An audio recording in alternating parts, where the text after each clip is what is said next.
Hello, how are we all? It's been an absolute long time since I've done a video. We have had some horrendous weather up here, and when I've finally had some free time, I've been busy with other commitments. But today, I thought I'd show you something that I've been really enjoying at the moment, and it's called the Moo Krata Grill. So stick around and I'll show you how you can get one of these yourself and how to use it.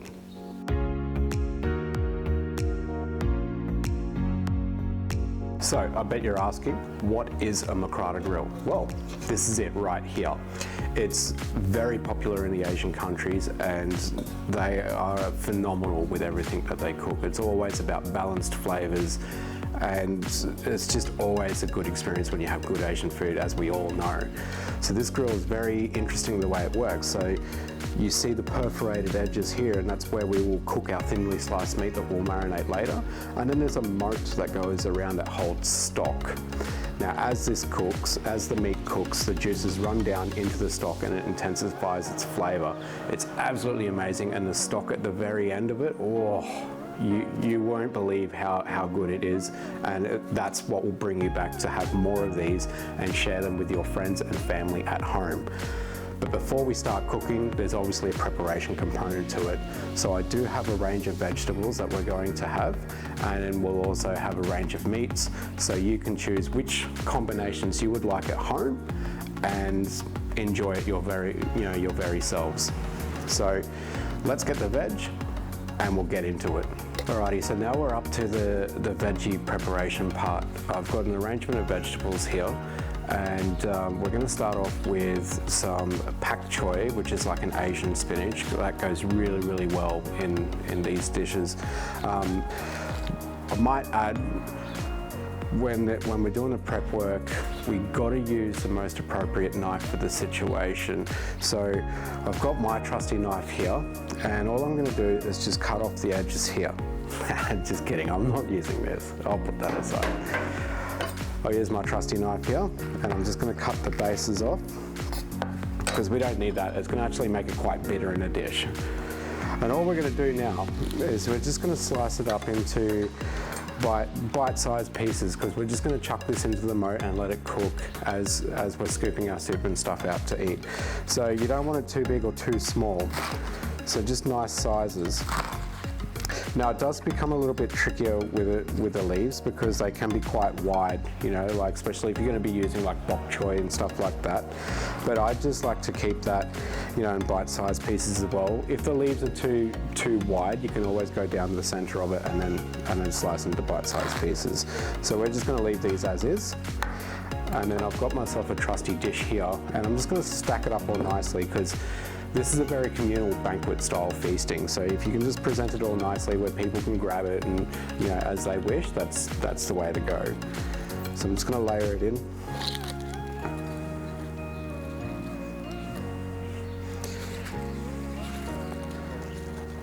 Like so. Make sure I get it into the dish. And that's fine there. So I also have some bok choy here as well. Same kind of deal, cut the end off, and we don't need that. So always check your veggies because they might be a little bit dirty. You know, obviously they grow in the ground, so they'll have some dirt with them. So always give them a check. If they're dirty, give them a quick wash under water, it'll be fine. I'm actually very lucky where this is very clean. So same kind of deal, bite-sized pieces. And it's okay to go a little bit big if you have to, because it's fine for people to chew. So, and the same kind of thing, just layer it up all nicely in the dish.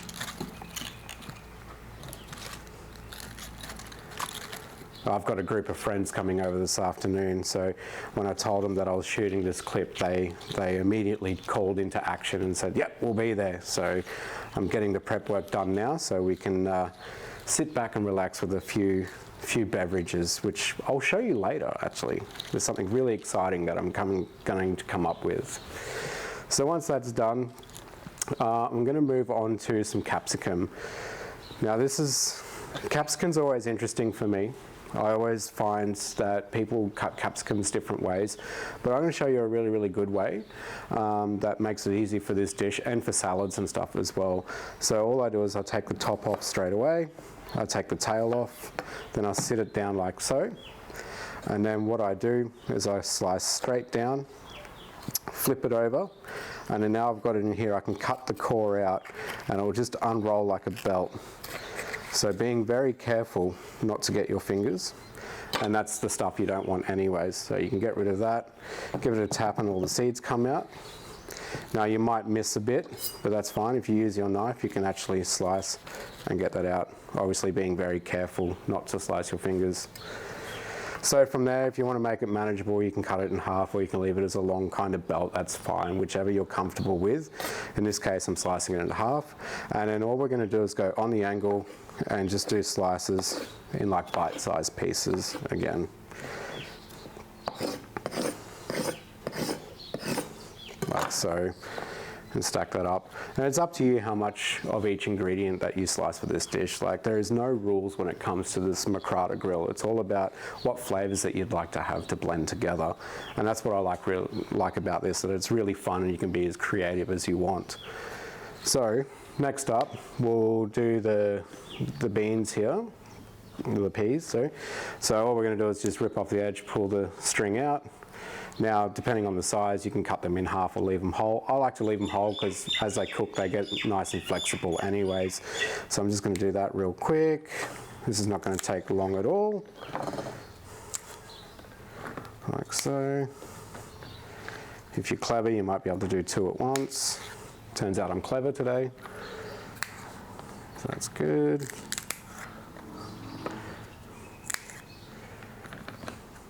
It won't take long at all.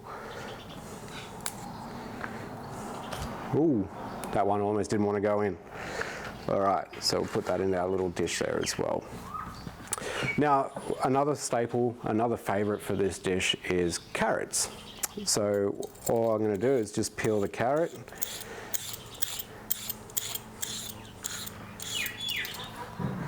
All right, that's our scrap, we don't want that. Now I'm just going to do carrot ribbons. That makes it nice and easy to manage in our dishes. And that's just a matter of continuously peeling the carrot.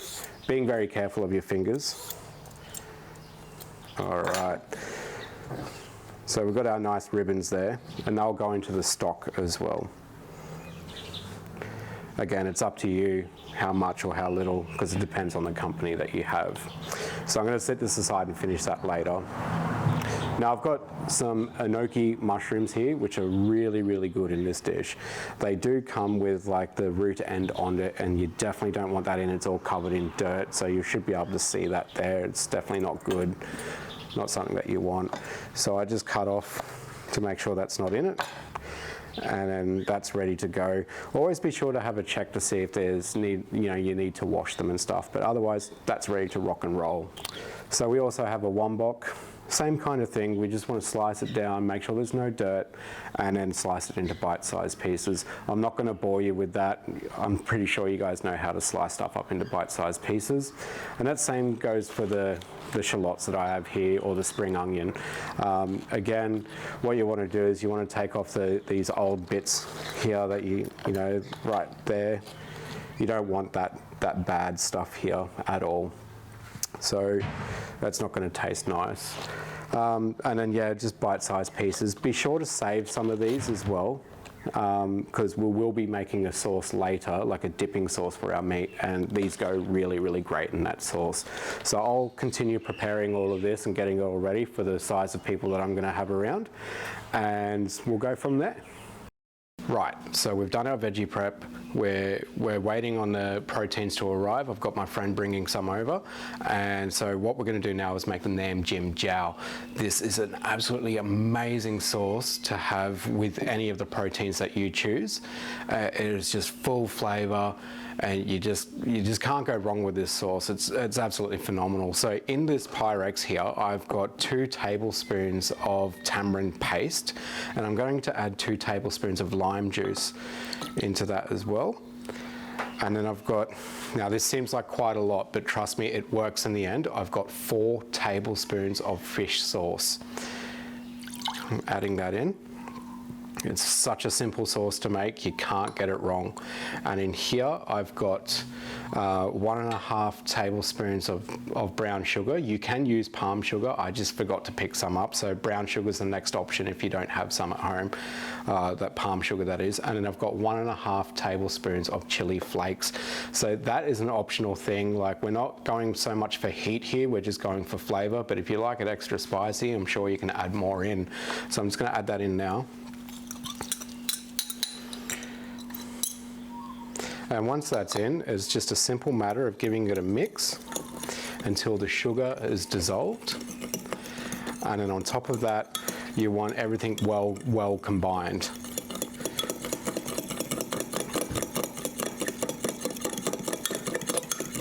All right, so that's combined. Now what we're going to do is we're actually saved some of our shallots from earlier's veg prep. And I like to use like the leafy end because you can slice it nice and thin and it goes really well in the sauce. Gives that little bit of texture and brings in a bit of sweetness to it as well. So I'm just going to pick up the knife and as thin as you possibly can, give it a slice. A sharp knife really helps here.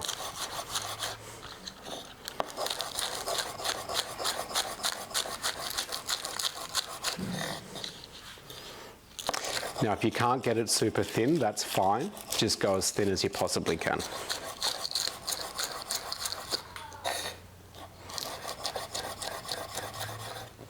Cool. All right, now that that's combined, all we're going to do is literally add it to our sauce.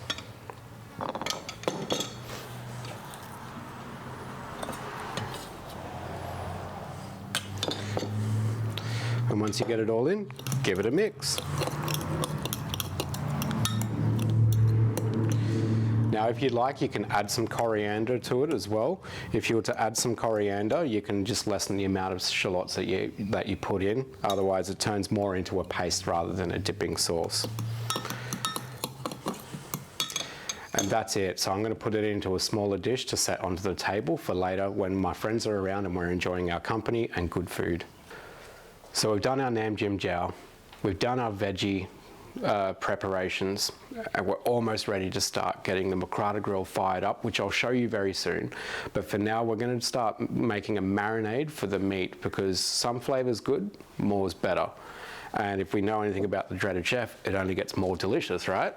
So we're going to add more flavor to give more flavor to make awesomeness. So in this Pyrex, I've got 1 tablespoon of Sambal Oelek, and then I've got 2 tablespoons of brown sugar. And then to that, I'm going to add 4 tablespoons of soy sauce, just light soy sauce. And then I'm going to add 4 tablespoons of rice wine vinegar, like so. And I'm going to give that a stir just so I can dissolve the sugar.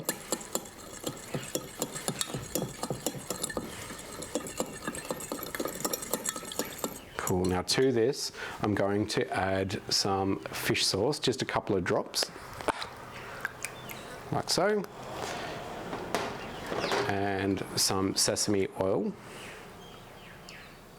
Again, just a couple of drops.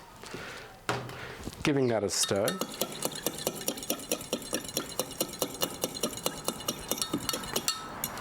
Now to this you can add garlic and ginger, which I'll add later, and you're just adding that to taste, so it depends on your profile or your friend's profile of how much you add.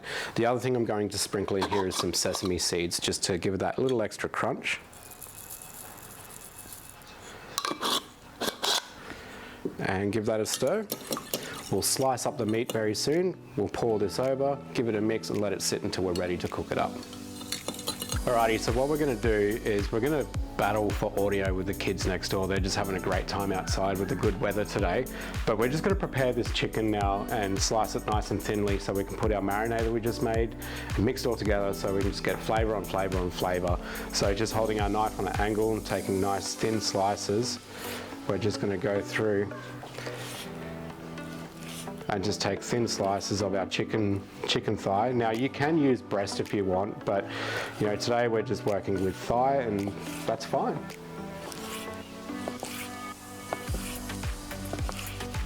Right, so what we're going to do now is we're going to slice our beef, and it's really, really important that we slice our beef thinly so we can make sure it sits on the grill and it cooks evenly and quickly, so we can just get it into our faces as fast as we can, because it's going to be just flavour on flavour on flavour, and you will just love it.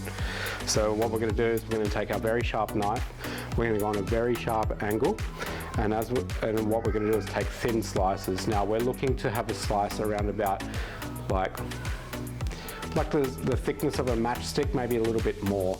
So just do the best you can and it'll turn out great. So I'm going to just grab my knife here, I'm going to just take the end off, and we're going to go on a really sharp angle like so, and just take slices like that. So once that's done, all we're going to do is place it into our tub that's nice and ready. We'll pour some of the marinade on, give it a mix, set it aside, and that'll be ready for later. The question is, how do we actually use these pans? Now I've got 3 different varieties in front of me of how you can use these pans, keeping in mind that only these 2 options here will only fit the small pan, and this option here will fit the large pan. Now, this is a Thai cook pot. They're absolutely everywhere over in Thailand. They're absolutely amazing, and it just works through using charcoal. So you can place your charcoal in the base here, and you've got an air intake here to keep the oxygen going through and keeping the charcoal alive. And you just sit the pot on there, and when it comes to the heat, you're good to go. Now, if you don't have that option of charcoal, or if you have a larger group of people, you can use this this charcoal grill that you can get from Drifta for driving and camping as well. And this is absolutely amazing for your larger groups, especially if you've got that 2 to 4 people range, and absolutely amazing for the campsite as well. So I'll put a link in the description of where you can get your own barbecue box, as well as a link for the large pack that I mentioned earlier. So if charcoal's not your option, and you don't have access to using these and it's not within your budget, there is a third option. And that third option is just using a single burner butane stove here. And I've just literally got the small pan sitting straight on top of the heating element here. And when you use it, you're just wanting to put the heat down to a medium to low heat. You just want the soup slowly simmering. You don't want it on a boil and stuff like that, because it's going to evaporate really, really quick. And it generates enough of heat to grill your meat anyways. So there's your 3 options.